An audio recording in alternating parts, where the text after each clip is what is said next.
Why do people have affairs? Why do they cheat? Well, there are a couple of different reasons, and then we'll split those off into two main categories, and then we'll break those down a little bit further. One is because they want to get caught. They are looking for a way out of the relationship, and so they have an affair. They say, who cares? It doesn't matter. I'm already out of here mentally, emotionally, and I am done. I don't want to be in this relationship anymore. And so that person says, I'm leaving. I'm moving. Done. And you know what? If I get caught, that makes it easy. I don't have to worry about it. They can say, I found out you were cheating on me. I'm leaving you.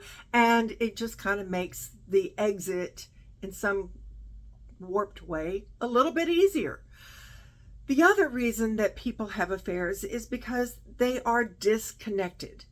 And there are different ways of being disconnected, and they find that they don't really want to leave the marriage, but they are unhappy in the marriage. And so there's some different things that go on. One of those is, let's say I'm mad at you, and the person is angry. There's revenge. And so revenge is a reason that people will say, I'm gonna you did something wrong to me, so I'm going to go out and I'm going to sleep with somebody else, and that'll show you. And then there's the wake up affair, the wake up call, the one that says, oh my gosh, there's something really wrong in our marriage and we need to fix this, and I'm so sorry, and I wish I hadn't done this, and let's fix this and get back together.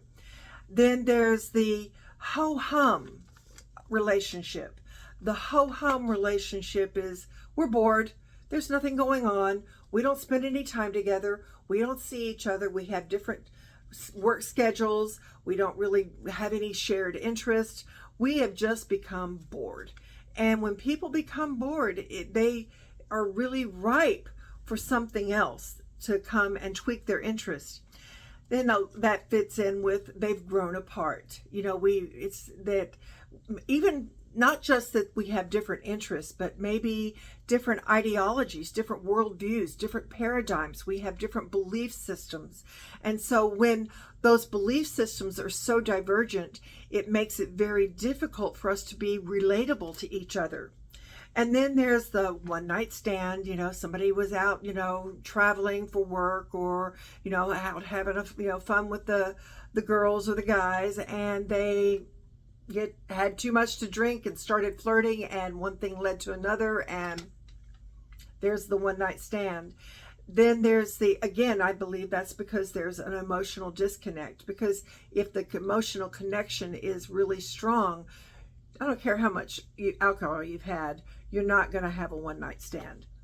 Then there's the emotional affair, and that one is really a problem. It's serious, because that means you have grown apart, you're not talking, you're not getting support, you feel like you're always being criticized in your relationship and you're not being appreciated. And so you meet someone who wants to listen to you, who will validate your feelings, who is interested in you, who you are. And that is very, very powerful stuff. A lot more powerful than any alcoholic beverage. Jose Cuervo hasn't got a thing on this.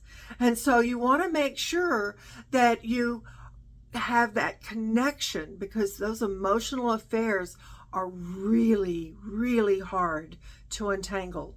Not that they can't be, but they are really, really hard to untangle.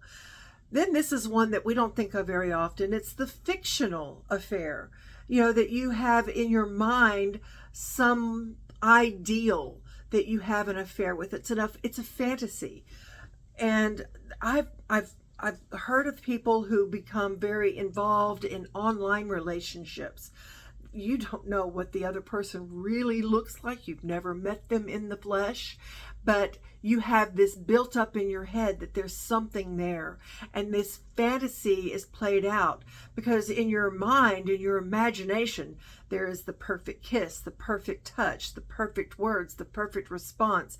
Your imagination can be very intoxicating. It may not be real, but it is real in your mind, and that's what you want so badly. And again, because your connection is broken in your primary relationship. And then there's the compulsive, the addictive kind of relationship where the person just, you've heard of, sex addicts, people who just want to have sex with a lot of different people. There is an addiction. It's either porn addiction or addiction to love, addiction to sex. You want to have, there's a need in you that is driving you to get something, to achieve something in your life, and you're looking for those things.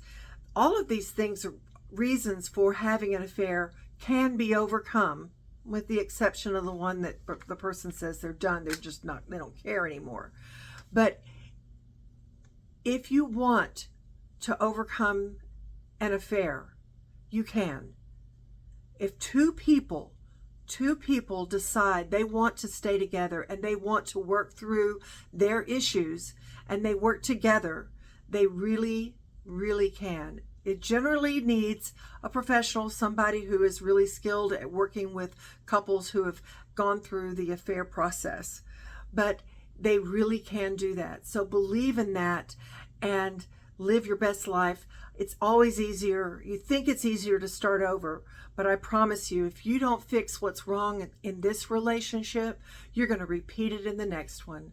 So hang in there and catch you next time. Bye. For more great content like this, just like and subscribe, and let me know in the comments down below any topics that you may want me to cover or any questions that you may have. You can always reach out to me and I'll be there.